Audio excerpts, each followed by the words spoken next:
Cette émission est une production de la télévision régionale des Moulins. Avec la collaboration de la Chambre de commerce et d'industrie Les Moulins, le CFP des Moulins, le CFP des Riverains et le SAE, fiers partenaires de Fibre E.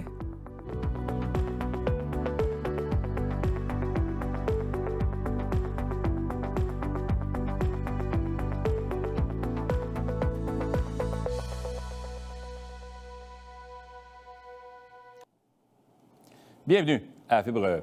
On a le plaisir aujourd'hui de recevoir Christiane Lavoie, une courtière en immobilier reconnue pour son professionnalisme et son engagement humain. Entre succès entrepreneurial et implication sociale, Christiane incarne une inspiration pour tous ceux qui valorisent le leadership, la résilience et l'engagement. Christiane, bienvenue à Fibre E. Ça fait plaisir. On se connaît depuis longtemps. Oui. Ça fait bien des années et je suis très heureux de te recevoir ici parce que les travailleurs autonomes, on n'en reçoit pas tous les jours, mais Fibre E, c'est aussi pour faire découvrir l'entrepreneuriat sous tous ses angles. Et je voulais qu'on parle avec toi, justement, de ton tremplin, en fait, entre la santé, où tu étais, et où tu es aujourd'hui comme courtière immobilière. Donc, parlons de santé. Qu'est-ce qui fait que ça pourquoi tu t'es allée en santé? Bien, en fait, de base, j'avais un cours comme technicienne en diététique. OK. Puis, ça m'a amené à travailler dans les hôpitaux. Puis, entre travailler dans les hôpitaux puis, mettons, mon cours de technicienne, je suis allée faire un cours de chef en cuisine. Ça m'a amené à faire de la gestion, que j'aimais beaucoup. Fait que je me suis retrouvée cadre à l'hôpital, donc dans les cuisines. Donc, j'étais gestionnaire, chef de production à l'hôpital. J'ai fait le centre-ville pendant 12 ans. Puis après, j'ai fini sur un hôpital là, à Rive-Nord, Saint-Eustache. Donc, je faisais toute la gestion, c'est-à-dire les menus, les employés, tout ce qui était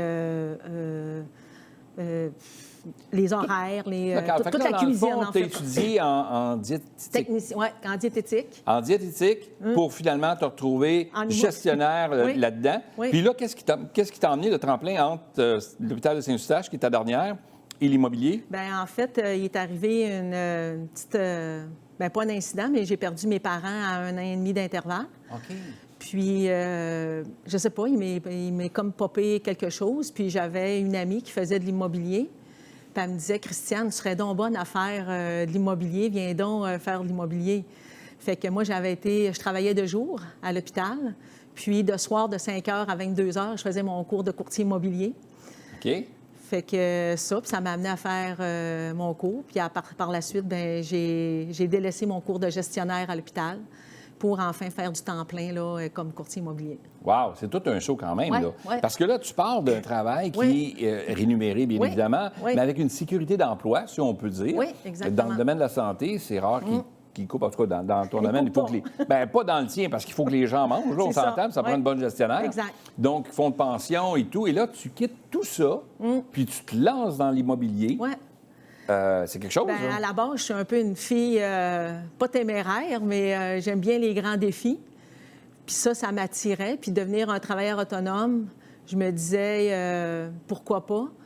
De toute façon, si je réussis comme gestionnaire à l'hôpital, que je sois un travailleur autonome puis que je me lève à tous les matins comme une bonne travaillante, bien normalement, si je suis mon parcours puis ma ligne, je devrais réussir. D'où le proverbe, le succès est à ceux qui se lèvent tôt. Exactement. Donc, tu te lances là-dedans, tu connais un peu la gestion, mais là, tu n'as pas de personnel à gérer en soi. Non, on s'entend, tu te gères toi-même. Oui. Tu te lèves, tu te prépares et tu pars. Et là, la première année comme ça, un méchant changement, comment ça s'est passé?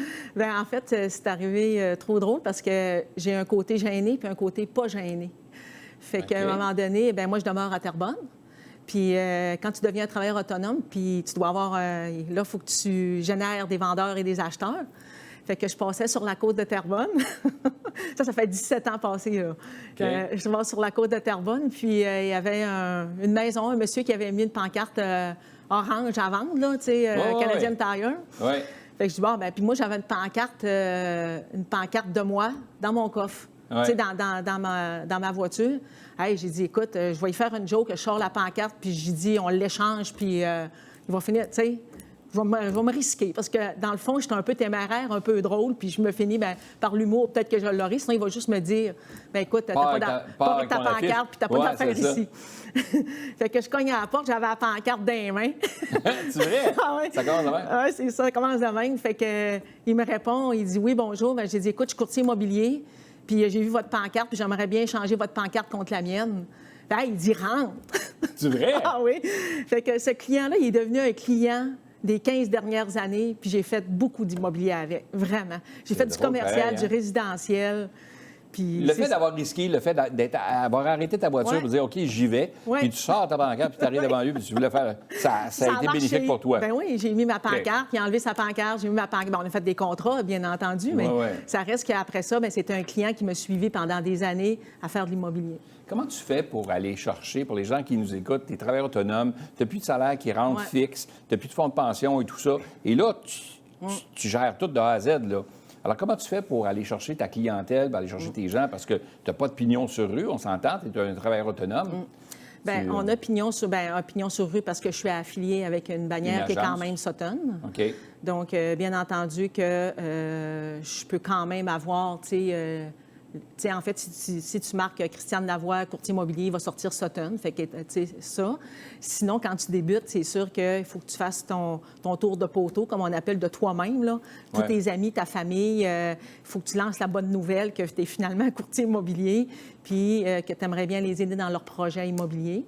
Fait que c'est comme ça que ça commence. Puis moi, j'étais arrivée chez Sutton, puis... il y a toujours les salles en arrière, puis il y avait comme 3-4 courtiers qui étaient là quand je suis arrivée. Puis je leur avais demandé, est-ce que vous pourriez me passer une maison? Puis je vais vous faire une porte ouverte, puis peut-être que, ça va m'aider. Fait qu'il y avait un courtier qui était vraiment très gentil, puis il m'a passé une maison pour une fin de semaine. Que lui, il avait... Il t'a passé une maison, une maison que lui avait avant? Oui, c'est ça. Il dit, Christiane, fais une porte ouverte, puis, gère la porte ouverte. Fait que j'ai fait la porte ouverte à Lorraine. Dans le temps, c'était à Lorraine, cette maison-là. Puis ça m'a amené des acheteurs. Ça m'a amené de l'eau au moulin, puis de l'eau au moulin, puis de l'eau au moulin. Fait que ça a fini par faire bien des vendeurs, bien des acheteurs. Puis ça fait que 17 ans plus tard, tu es encore là. 17 ans plus tard, je suis encore là. Puis je vis de mes anciens clients. Wow! Ça fait 17 ans. Je vous le dis, j'ai jamais aimé faire du cold call. Jamais. Ça, là, mais il faut en faire quand tu débutes. Mais moi, ça, c'était pas moi. Moi, ce que j'aimais, là, c'était de cogner aux portes puis de donner ma main. Bonjour, comment ça va? Pourtant, tu disais tantôt que tu avais ça, c'est pas ta personnalité timide, là. Non, c'est ton autre. Oui, il faut que tu passes par-dessus ça, il faut que tu piles par-dessus ta timidité. Ça t'a aidé aujourd'hui? Oui, ça m'a aidé parce que, tu sais, aujourd'hui, je suis capable d'animer des soirées, mais tu sais que j'en ai déjà fait. Animer des soirées, animer... certaines choses que je suis capable de faire, des rencontres, des réunions, tout ça. Mais moi, j'étais hyper timide, puis ça, il fallait que je passe par-dessus ça. En tout cas, bravo, parce que tu l'as fait. Moi, je sais, je te connais bien. Oui. Dis-moi, Christiane, ton côté philanthropique, ton côté d'aider ton prochain, l'élu humain, tu as été présidente du Relais pour la vie, tu as tiré ta révérence en juin dernier. Oui. Mais il reste que c'est quelque chose. Là. C'est un gros mandat, le plus gros relais au Canada. Oui. Mais pourquoi avoir choisi de faire ça? Pour te faire connaître comme agent immobilier Sutton? Pas vraiment. En fait, il y en a qui vont le faire pour aller chercher de la visibilité. Mais moi, j'avais vraiment... j'ai une histoire derrière ça aussi. Je pense que tu connais. J'ai perdu mes 2 parents du cancer. J'ai ma sœur qui a eu un gros cancer. Puis moi, quand je suis arrivée chez Sutton, là, ça fait 17 ans, mais ça fait 16 ans que j'étais au relais.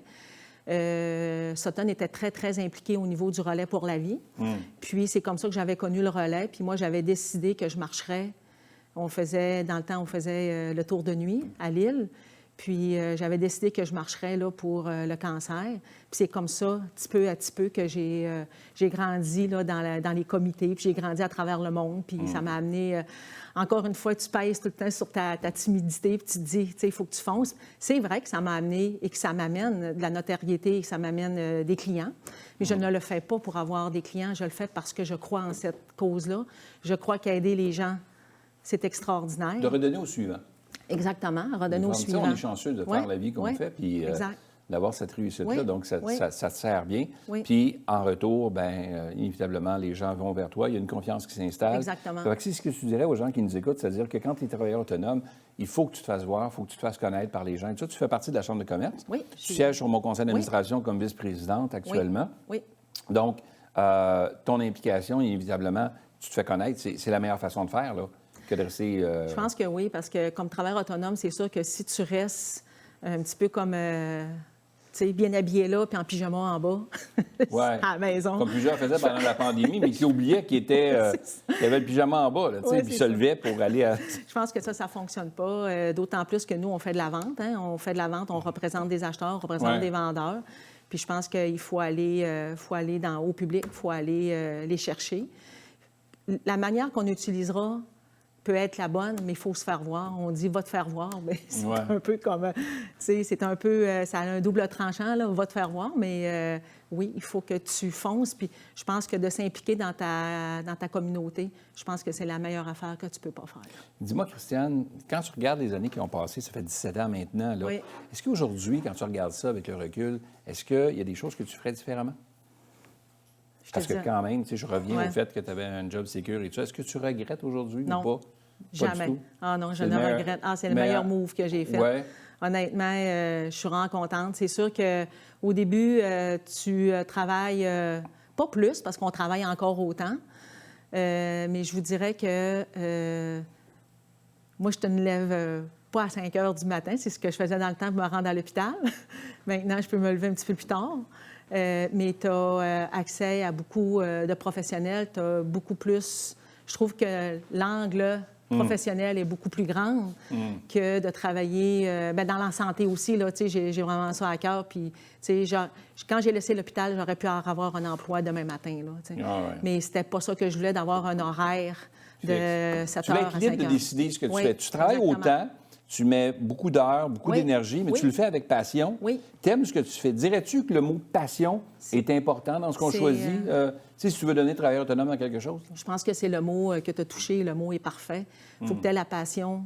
Puis il faut que tu crois en toi-même. Il faut que tu crois en ton discours. Si tu ne crois pas en toi-même, comment veux-tu que les clients puissent Et croire? le produit. Et le produit. Ouais, c'est super important, là. Oui, c'est vraiment important. Puis ça fait 17 ans que je suis à la même bannière. Rapidement, Oui. le message que tu transmettrais à ceux qui n'osent pas se lancer, n'osent pas quitter justement cette sécurité d'emploi-là pour vivre leur aventure, qui souhaitent depuis longtemps, mais ils n'osent pas, là, tu sais, franchir le pas. Osez vos rêves, comme on dit, hein? Osez. C'est sûr que si vous n'y croyez... C'est sûr que vous pourriez vous garder un petit pied comme à côté si jamais, tu sais, ça ne fonctionne pas. Mais moi, j'ai vraiment délaissé, là, tu sais, délaissé. vraiment partie, t'as fait Moi, je suis un X, partie. Oui, je suis vraiment partie. Puis je croyais que ça allait fortement fonctionner. Fait que moi, je dis aux gens, lancez-vous. C'est la meilleure affaire que si jamais vous croyez en ce que vous faites, tu sais, c'est un peu ça aussi. Bien, écoute, Ça peut pas, ça peut pas marcher, là.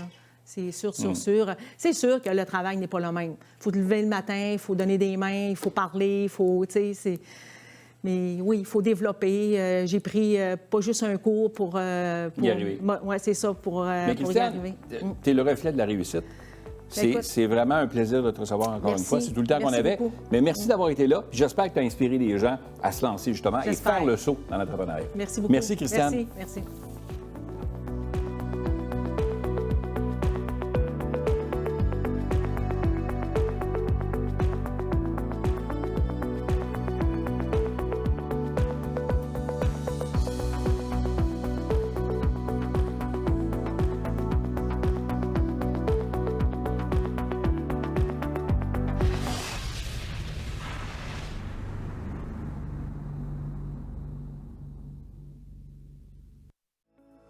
Peu importe votre secteur d'activité, peu importe vos besoins, peu importe vos défis, le service aux entreprises des affluents est là pour vous.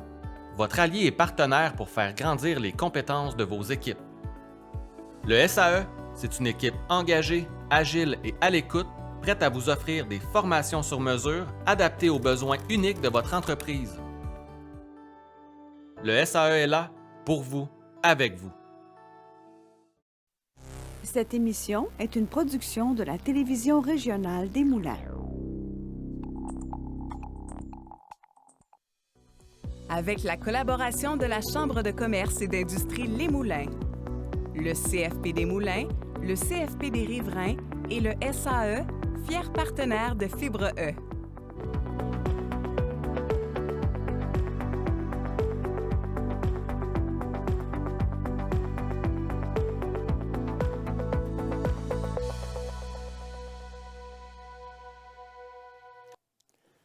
Bienvenue à Fibre E. Inhalothérapeute passionnée, forte de 17 ans d'expérience, elle accompagne ses patients avec expertise et bienveillance. Alliant savoir-faire technique et compréhension humaine, son engagement envers chacun de ses patients fait de ses soins une expérience personnalisée. Aujourd'hui, je reçois Jennifer Cotton, propriétaire de l'entreprise Soins respiratoires Ventilo Plus. Jennifer, bienvenue à Fibre E. Bien, merci de l'invitation. C'était difficile de te convaincre, mais là, je t'ai sur le plateau et je suis super content.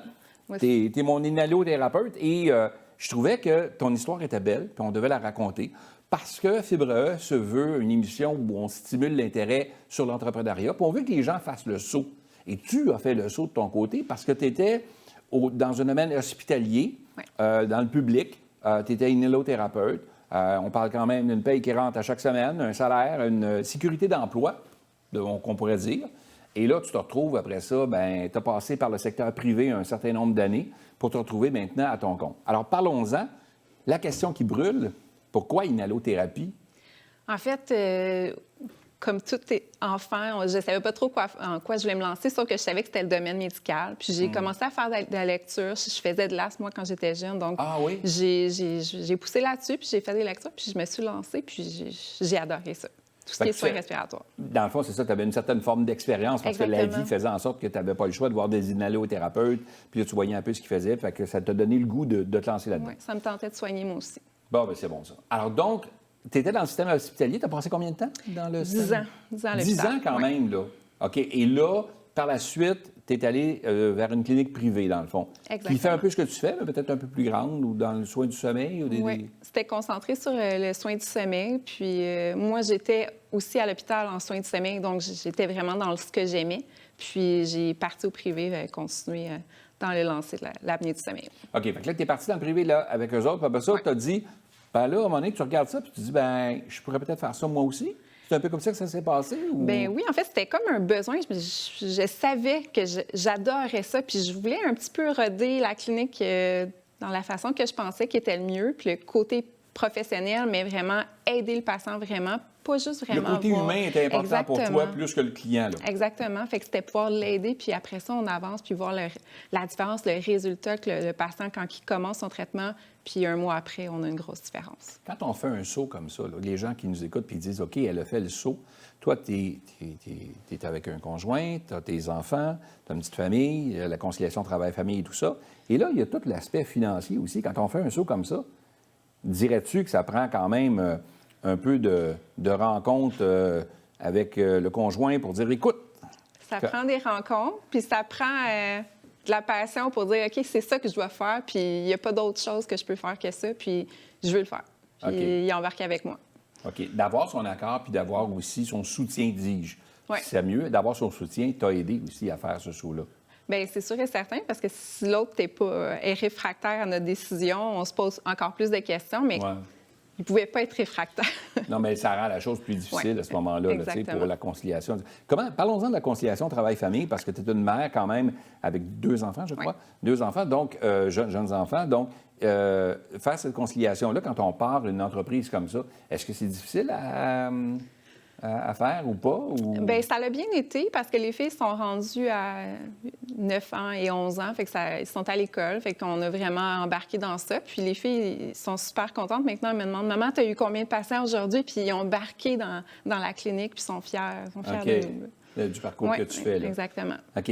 Qu'est-ce que tu as trouvé le plus difficile de partir du privé? Puis, bien, t'as retrouvé dans le privé. En fait, de partir de où tu étais avec un emploi, avec un salaire qui rentre quand même, et là, t'as retrouvé, là, tu es à ton compte, puis là, il faut que tu cherches de nouveaux clients et tout ça. Bien, moi, ce qui a été le plus difficile, c'est que j'étais habituée d'avoir une dizaine de patients par jour, puis là, tu me ramassais à 1 pour commencer.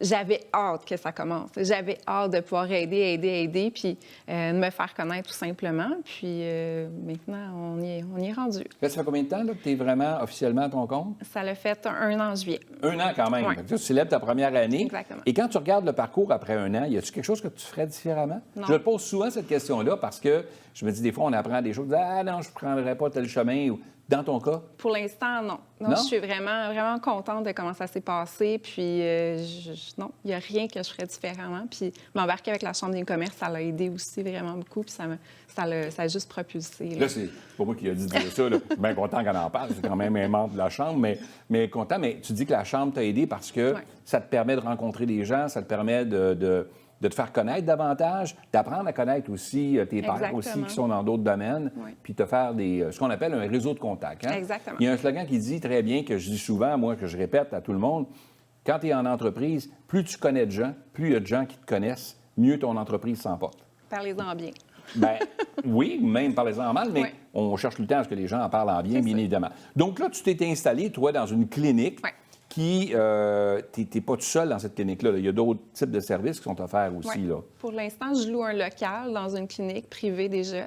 Donc, je voulais avoir un endroit qui avait déjà un peu de roulement, puis pour me faire connaître encore plus facilement. Puis, éventuellement, je vais avoir ma clinique à moi tout seul. Là. OK. Ça serait ton rêve là, d'avoir ta clinique, d'avoir d'autres inhalothérapeutes avec toi qui travaillent avec toi? Ou, réceptionniste à l'entrée avec quelques inhalothérapeutes puis d'autres bureaux. Un peu de café, des petits biscuits, quelque chose, là, le fun. Là. Oui. Bon, c'est cool ça. Dis-moi, quand tu regardes ça, le choix que tu as fait d'aller dans cette direction-là, le fait de te retrouver un jour avec une réceptionniste, avec des employés, avec des gens, est-ce que c'est quelque chose que tu crains?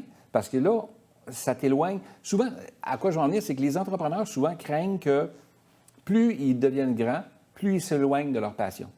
Parce que tu fais de l'inhalothérapie actuellement avec tes patients, tu as un contact direct, comme tu le disais tantôt, tu cherchais à être humain. Mais quand on grandit, des fois, par la force des choses, tu te dois faire un peu plus de gestion, un peu plus d'administration, prendre des décisions un peu plus de haut. Puis tu es moins dans la pratique, là, tu sais. Est-ce que c'est quelque chose auquel tu penses, ça, si jamais tu grandis comme ça?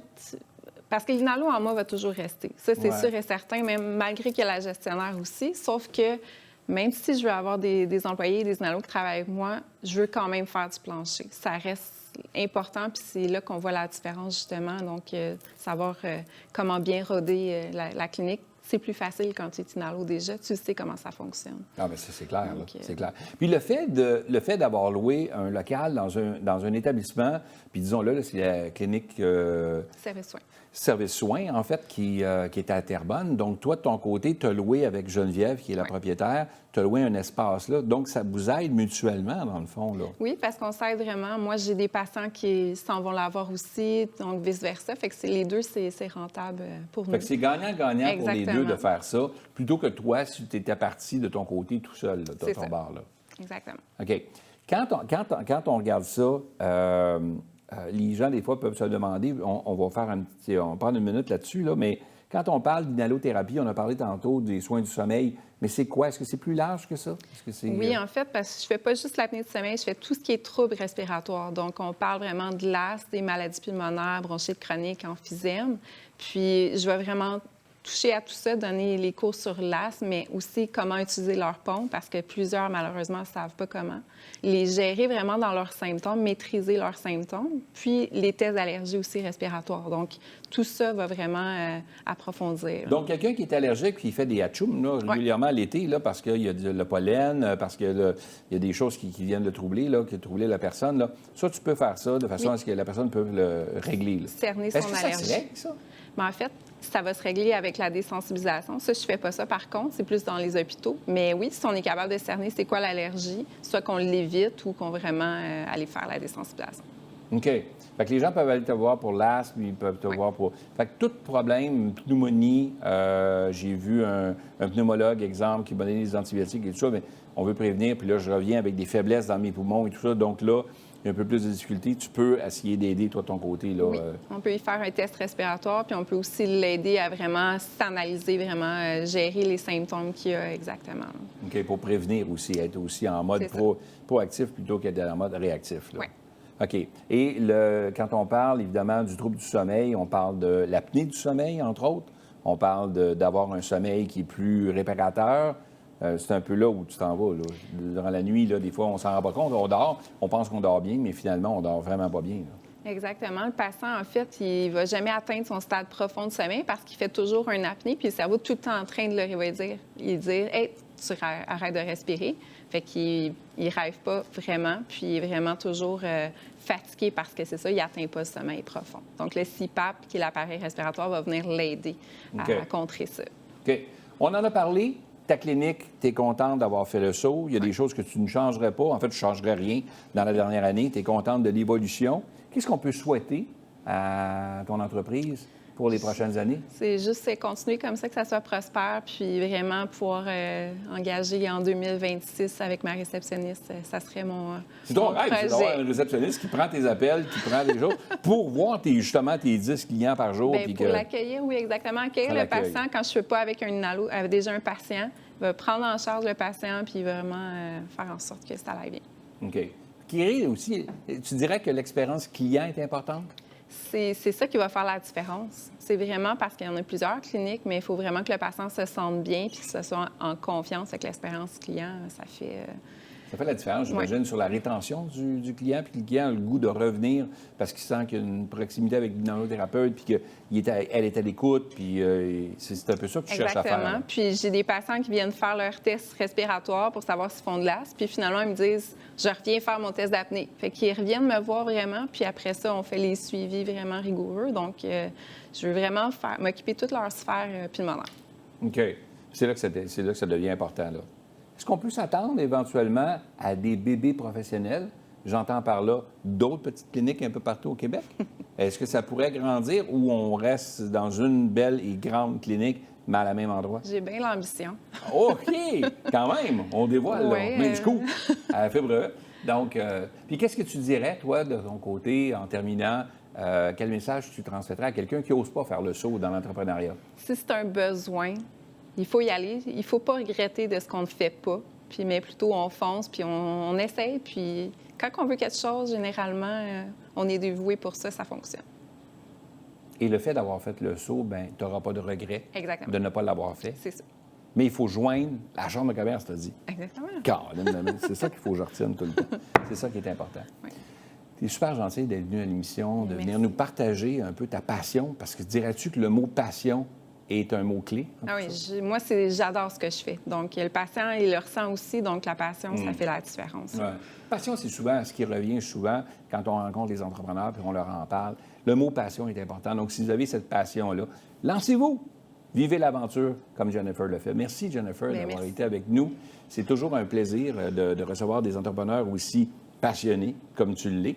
Et je sais que tu étais de nature timide, mais ça s'est super bien passé. Bien, merci. C'est bien gentil. Merci.